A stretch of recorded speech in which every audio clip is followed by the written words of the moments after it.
오늘 알렐루야 선데이 진짜 기대됩니다. 여러분도 기대되십니까? 아멘. 왜 아멘이 별로 없어요? 여러분도 기대되십니까? 아멘. 자, 아멘 하신 분은 다 오늘 할렐루야 선데이 웨슬리 MC 다 가실 줄 믿습니다. 아멘. 자, 아멘 하신 분 다 가셔야 돼요. 하나님하고 약속한 거니까 여러분 다 가셔야 돼요. 자, 우리 옆 사람에게 우리 이렇게 인사합시다. 예수님은 나의 변호사이십니다. 이렇게 인사합시다.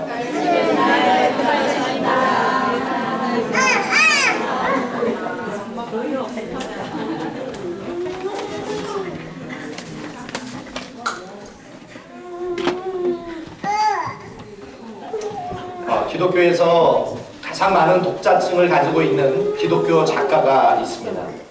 이분은 예수의 수사이신 바로 헨리 나우엔이라는 분입니다. 이분은 베스트셀러 작가로서 성공했을 뿐만이 아니라 예일대학과 하버드대학에서 심리학을 가르치셨던 석학으로도 성공한 사람입니다. 어떤 한 분야에서 성공하기가 하늘의 별과 별을 따는 것보다 더 힘든 이 시대에 학문이면 학문, 작가면 작가, 성직자면 성직자로서 그는 어디에서든지 정상의 우뚝선, 한마디로 축복받은 사람이라고 이야기할 수가 있습니다. 그러나 아이러니하게도 이분이 하버드대학 심리학 교수라고 하는 그의 커리어에 있어 가장 최고의 정점을 찍었던 1986년 어느 날 그는 자기도 알 수 없는 자살 충동에 시달렸다고 고백하고 있습니다. 우리가 생각할 때 자신이 이룩한 업적과 성공을 기뻐하면서 그것을 마음껏 누리며 행복하게 살아야 할 것 같은데 그의 마음에는 고통과 절망감이 찾아왔다고 고백하고 있습니다. 자신이 꿈꾸고 바라던 모든 것이 현실이 되어서 다른 모든 사람들이 부러워할 만한 자리에 갔음에도 불구하고 그는 왜 자존감도 살고 싶은 마음도 일하고 싶은 의욕도 다 잃어버린지 아무도 자신을 사랑해 주지 않는다는 상실감 속에서 괴로워하며 스스로 목숨을 끊고 싶은 충동에 시달려야만 했을까요? 그는 이유를 알 수 없는 이 자살 충동에서 벗어나기 위해 무려 8년 이상을 몸부림을 치면서 글을 쓰게 되었다고 말하고 있습니다. 그리고 그런 그의 내적인 갈등과 싸움을 기록한 전어를 모아서 Inner Voice of Love라고 하는 책을 출판하게 되었습니다. 저는 이 책을 작년과 올해 상반기 동안 그분의 책을 주보에 수록한 적이 있습니다. 여러분들 가운데 얼마나 주보에 기록한 이 책을 잘 읽으셨는지 모르겠지만 저는 그 책을 통해서 굉장히 많은 은혜를 받게 되었습니다. 자신이 이유를 알 수 없는 고통과 절망감에서 벗어나서 자살 충동에서 극복하게 해주었던 것은 자신의 깊은 마음에서 들려왔던 하나님의 사랑의 음성이었다라고 고백하고 있습니다.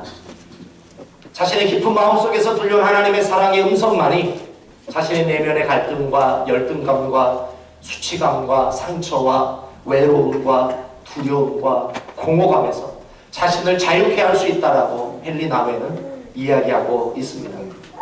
성경은 우리의 모습과 정체에 대해서 다음과 같이 선언하고 있습니다. 로마서 3장 23절 모든 사람이 죄를 범하였음에 하나님의 영광에 이르지 못하다. 한마디로 우리 모두는 다 죄로 깨어지고 부셔진 사람이라고 성경은 말씀해주고 있습니다.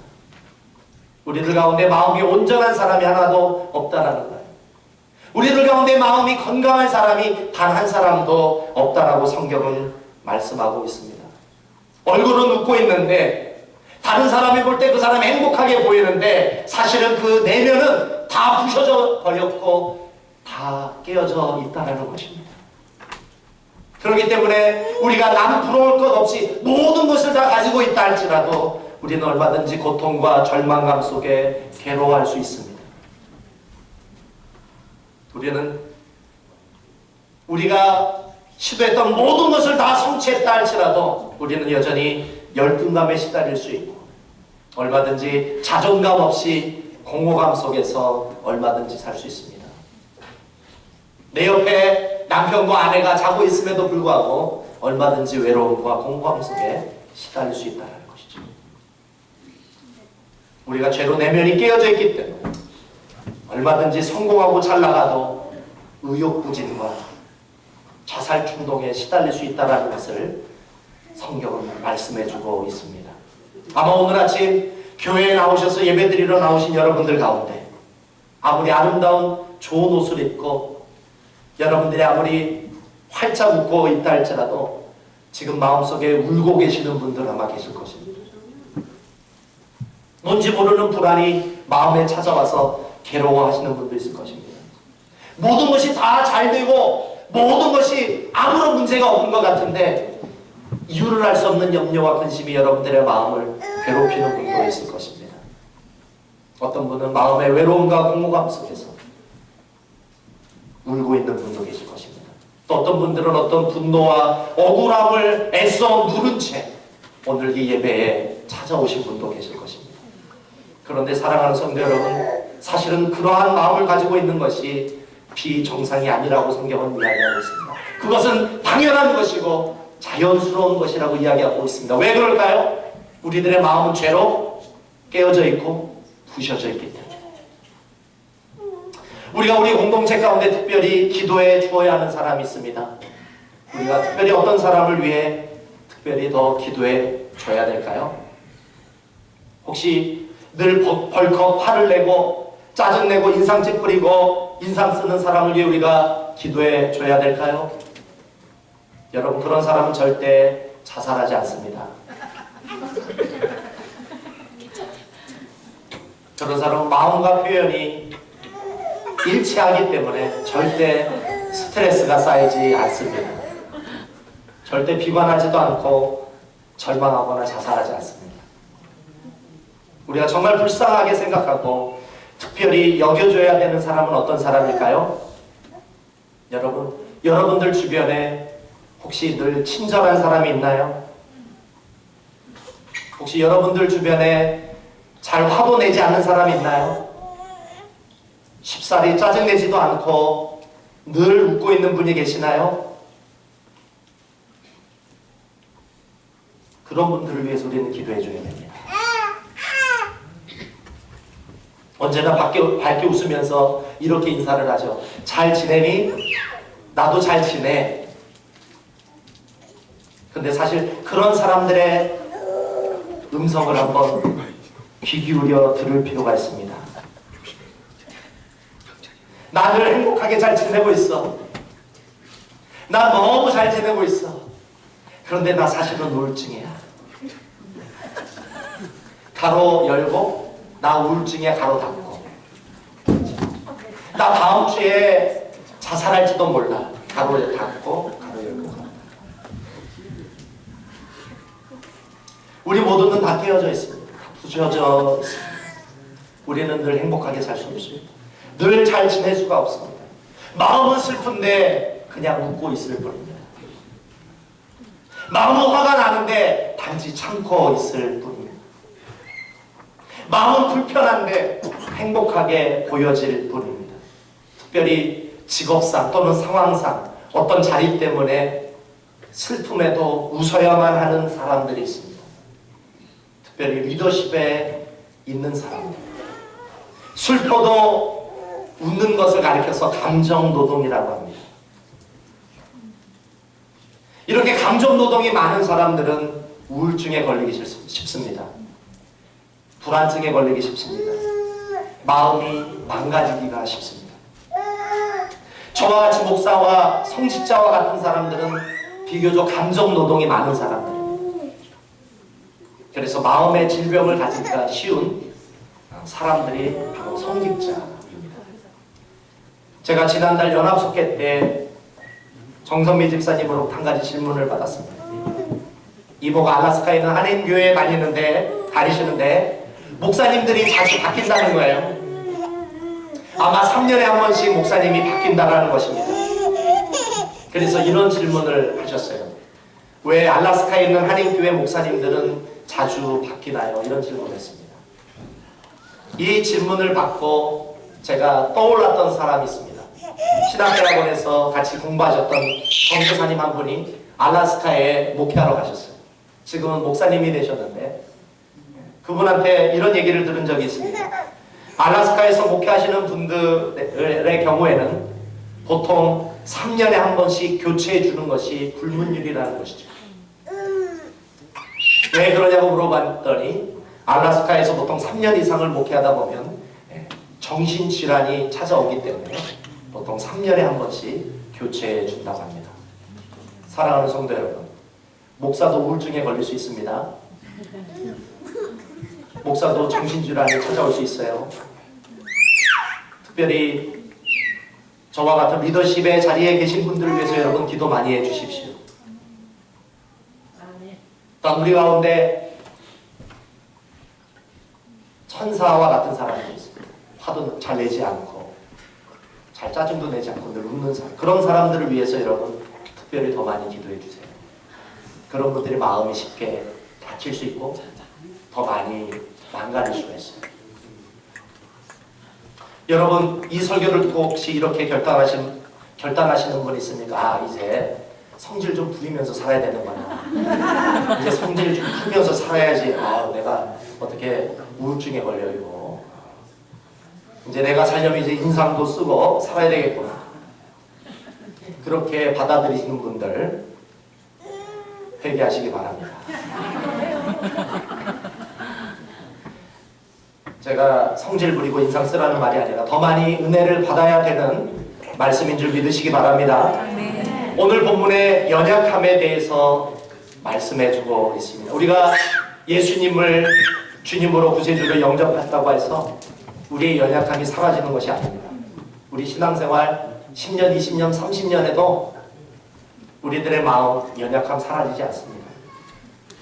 어떤 의미에서 10년, 20년, 30년 신앙생활을 하다가 슬픈데 슬픔을 감춰야 되고 화가 나는데 그 마음을 내가 눌러야 되고 내 마음이 힘든데 그것을 표현하지 못해서 10년, 20년, 30년 하신 신앙 성도 하시는 성도님들 어쩌면 그런 분들이 더 마음이 더 많이 깨어져 있고 부셔져 있는 줄도 모르겠습니다. 오늘 본문은 우리들에게 말씀해주고 있습니다. 우리들은 연약하다라고 말씀해주고 있습니다.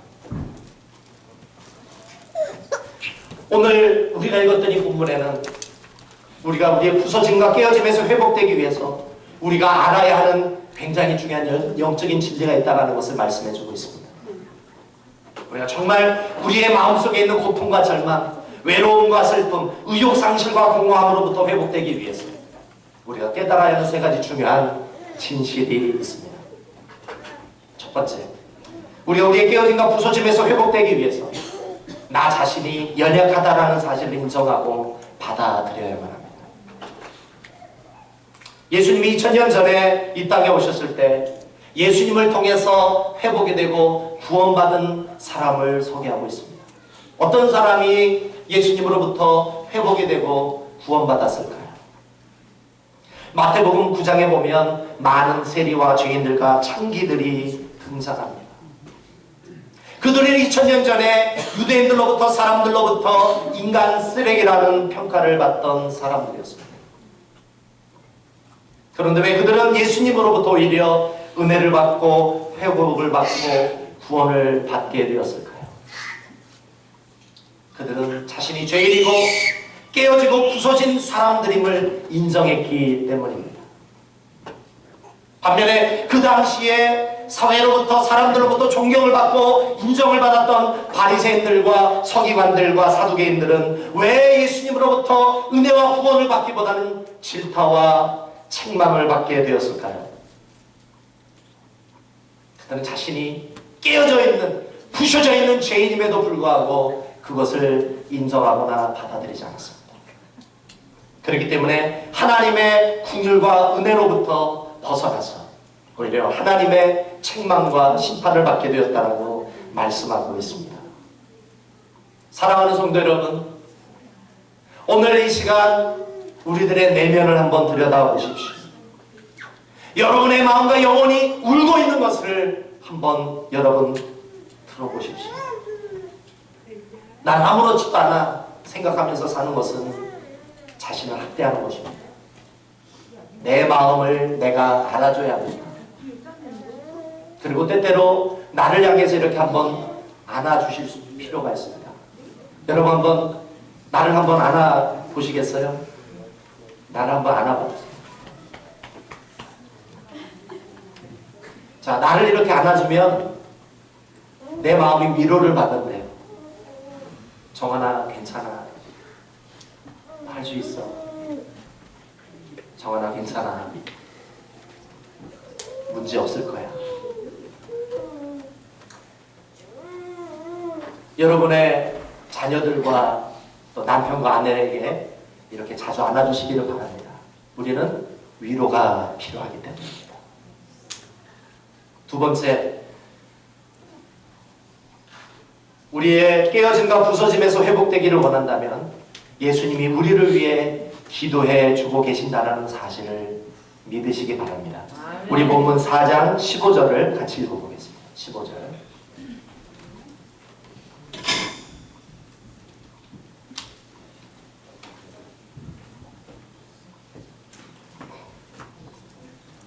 자, 읽어보겠습니다. 시작. 우리에게는 대제사장은 우리의 연약함을 체휼하지 아니하는 자가 아니요 모든 일에 우리와 한결같이 시험을 받은 자로되 죄는 없으시니라.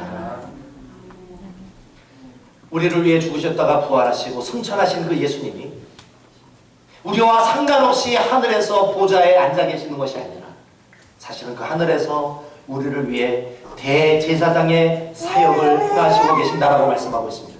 여기서 말씀하시는 대제사장의 사역이란 바로 우리를 위해 중보기도 하시는 사역을 말씀하고 있습니다. 누군가 널 위하여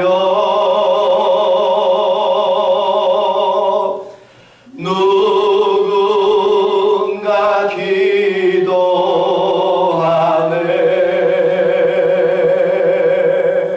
내가 홀로 외로워서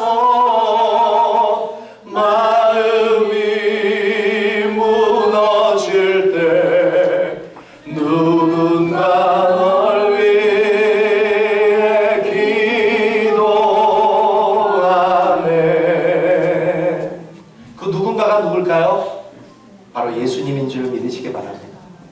여러분들을 위해서 기도해주고 계시는 분이 계세요. 여러분을 위해서 함께 울어주고 아파해 주시는 분이 계시는 줄 믿으시기 바랍니다. 이 대제사장을 또 다른 말로 표현하자면 바로 defending attorney. 예수님 바로 나의 변호사이십니다. 여러분이 어떤 범죄를 저지르거나 차를 운전하다가 스피딩 티켓을 받으면 여러분 누구를 찾아갑니까? 변호사를 찾아가죠. 여러분 찾아갈 수 있는 변호사가 없는 여러분들 불쌍한 사람들입니다. 여러분이 어떤 범죄가 있을 때 찾아갈 수 있는 변호사가 있기를 주님의 이름으로 소망합니다.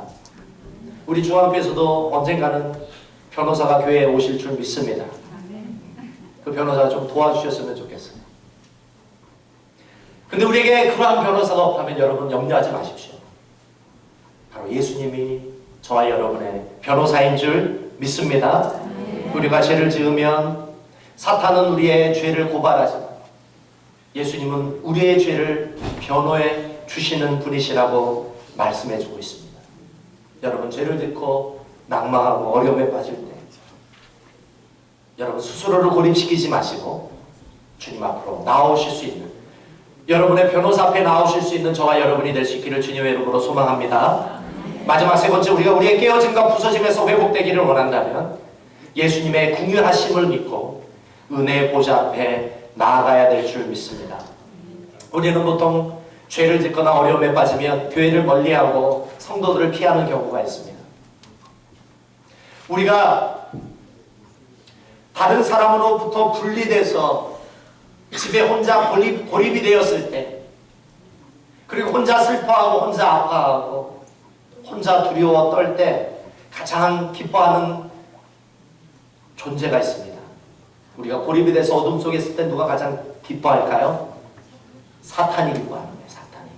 그게 바로 사탄의 전략이에요.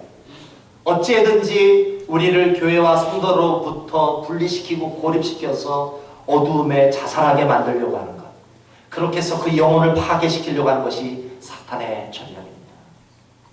우리가 죄를 짓고 어려움에 빠지고 고통에 빠졌을 때 예수님이 우리를 향해서 기대하시는 것은 무엇일까요? 바로 공동체에 나와서 주님 앞에, 은혜의 보좌 앞에 나와서 기도하기를 원하시는 줄 믿으시기 바랍니다. 우리가 죄를 지으면 예수님 우리를 책망하시는 것이 아니라 채울하시겠다라고 말씀하고 있습니다. 채울이라는 것을 영어 성경으로 봤더니 sympathy, 동성하고 공감하고 애도해 준다. 그러나 영어 성경보다 더 잘 번역된 성경이 바로 한글 성경입니다. 채울이라는 것은 몸으로 함께 아파하고 슬퍼하며 공감해 준다는 것입니다. 그렇기 때문에 죄를 짓거나 깨어졌거나 부셔졌을 때 예수님이 함께 아파해 주시고 함께 공감해 주시는 이 자비하심을 받기 위해 여러분 언제나 은혜의 보좌 앞에 나오실 수 있기를 주님의 이름으로 소망합니다. 미국의 조엘 오스틴이라고 하는 목사님이 계십니다. 여러분 잘 아시다시피 텍사스에 있는 레이크우드 처치라고 하는 교회가 있습니다. 미국에서 가장 큰 교회가 바로 레이크우드 처치입니다. 이 교회를 목회하시는 목사님이 조엘 오스틴 목사님. 이 조엘 오스틴 목사님은 자신의 아버지에 대해서 잘 이야기를 하지 않았습니다. 어떤 상처가 있었기 때문에, 어떤 숨기고 싶은 어떤 비밀이 있었기 때문에 조엘 오스틴 목사님은 자기 아버지에 대해서 잘 이야기하지 않았습니다. 그런데 이 조엘 오스틴 목사님이 이 레이크우드 처치를 목회하시면서 긍정의 힘이라는 책을 저술하기 시작했습니다. 그 책에서 그의 아버지 존 오스틴 이야기를 하기 시작했습니다. 조엘 오스틴 목사님 아버지 존 오스틴 목사님은 초창기에 결혼 생활에 실패하셨던 목사님이었습니다. 일찍 결혼했기 때문에 무엇이 잘 맞지 않았는지 이혼의 아픔을 겪게 되었다라고 말씀해주고 있습니다. 그때 존 오스틴이 만일 자신에게 주어진 어둠의 고통을 그냥 상처로 가슴에 안고 그냥 주저앉았더라면 그는 일평생 후회하는 인생을 살고 결국 그의 후손에게 남길 열매는 쓴뿌리밖에 없었을 것입니다. 그와 같이 과거에 얽매여서 상처에 매여 살지 아니하고 존 오스틴 목사님은 하나님 앞에 나가 회개를 하고 자복을 했습니다. 용서해달라고 하나님 앞에 기도했습니다. 그리고 오랜 기도 끝에 존 오스틴 목사님은 하나님의 용서를 받게 되었습니다. 그리고 그는 주님이 주신 은혜로 다시 인생을 시작하게 된 것입니다. 존 오스틴 목사님은 결혼 생활만 실패한 것이 아니라 사실은 목회 현장에서도 실패한 목사였다라고 고백하고 있습니다. 첫 목회지에서 열심히 목회를 했지만 많은 부흥을 일으켰음에도 불구하고 상처를 입고 결국 교회에서 쫓겨나게 된 사실을 조엘 오스틴 목사님은 이야기해주고 있습니다. 보통 이 정도의 상처와 이 정도의 실패를 했더라면 대부분 사람들은 마음의 분노와 복수의 상처를 가지고 평생 그 상처를 씹으며 자신을 괴롭히며 그 인생을 살았을 것입니다. 그러나 이 존 오스틴 목사님은 그렇게 하지 아니하고 하나님은 국률의 하나님이심을 믿고 그 하나님은 은혜의 빛을 비춰주시는 하나님이심을 믿고 하나님 앞에 나아가 이렇게 기도했습니다. 하나님, 지금 내가 상처 있고 피를 흘리며 물러서는 인생이 됐지만 언젠가 하나님이 이 억울함을 풀어주시고 내가 빼앗긴 이 축복, 내가 빼앗긴 내 인생의 이 상급을 반드시 보상해 주실 줄 믿습니다. 하나님 어디를 가든지 나를 번성케 하실 하나님을 신뢰합니다. 그리고 그는 다시 교회를 개척했습니다. 바로 그 교회가 지금 미국에서 가장 큰 레이크우드 처치. 사랑하는 성도 여러분, 우리는 깨어지기 쉽고 부서지기 쉬운 질그릇입니다. 그러므로 우리는 주님의 은혜가 계속 필요한 사람들입니다. 우리 가운데 혹시 습관적인 죄에서 벗어나고 싶지만 그러지 못한 사람이 있나요? 우리는 그들을 정죄하기보다 기도해 주어야 할 줄 믿습니다. 서로를 불쌍히 여기고 서로를 위해 기도해 주어야 될 줄 믿습니다. 우리가 서로를 기도해 주게 될 때 내 힘으로 내 노력으로 순종할 수 없는 하나님의 말씀을 이제 비로소 순종할 수 있는 자로 변화되게 될 줄 믿습니다.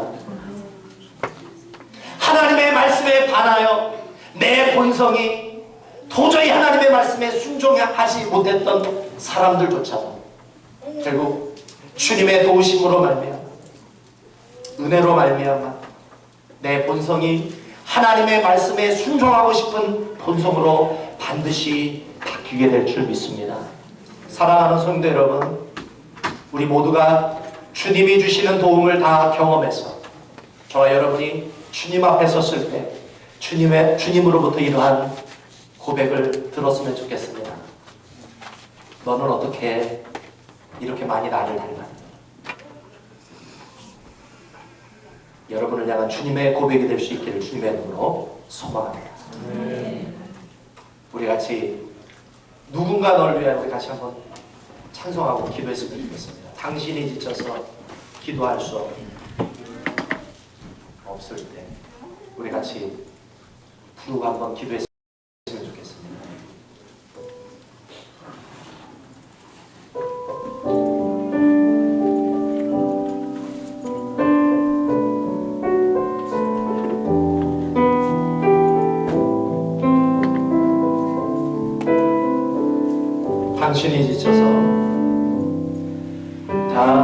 당신이 지쳐서 기도할 수 없고 눈물이 빗물처럼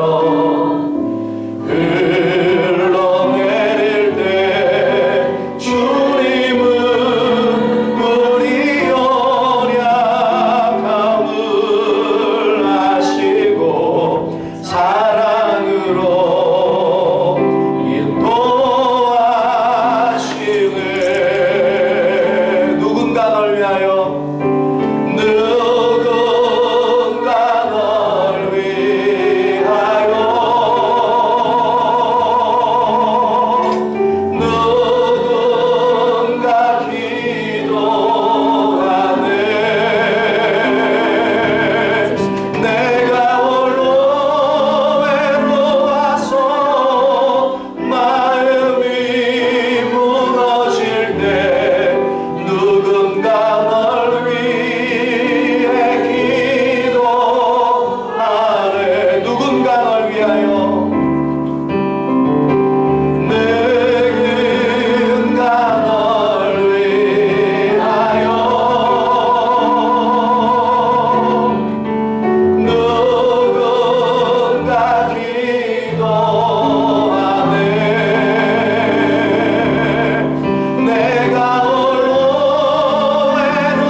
기도하는 시간을 갖겠습니다. 예수님은 우리를 위해서 기도해주고 계십니다. 우리가 외롭고 슬프고 고독하고 여러가지 열등감과 수치감과 상처 속에 아파할 때 예수님은 우리를 저버리지 아니하시고 함께 아파하시며 우리를 위해 기도해주고 계십니다. 우리는 날마다 그 은혜의 보좌 앞에 나가야 할 줄 믿습니다. 때를 따라 돕는 은혜를 얻기 위해 우리가 은혜의 보좌 앞에 나아감으로 말미암아 우리 하나님의 말씀에 순종하는 자가 되고 결국 예수님을 닮은 우리 주와 함께 모든 성도가 될 수 있도록 우리 같이 기도하시고 무엇보다도 10월 31일 우리 커네티컷 복음화 대성회를 위해 우리 같이 기도하시고 또 우리 교회가 선교하는 교회가 될 수 있도록 우리 같이 통성으로 같이 기도할 수 있기를 바랍니다. 우리 통성으로 같이 기도하시겠습니다. 좋으신 하나님 감사합니다.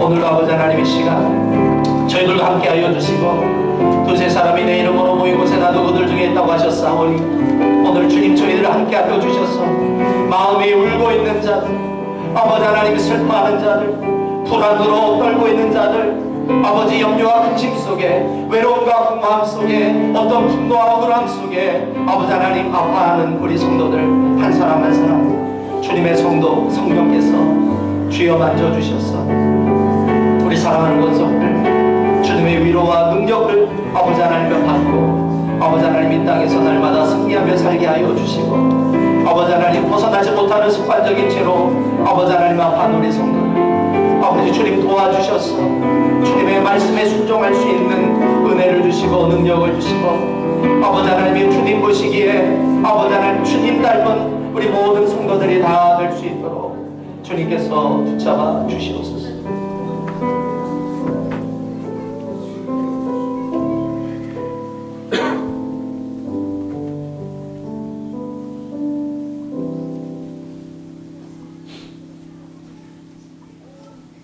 예수님의 이름으로 기도합니다. 아멘. 우리 찬송가 509장세 찬송가 456장 부르시면서 준비하신 헌금 드리겠습니다.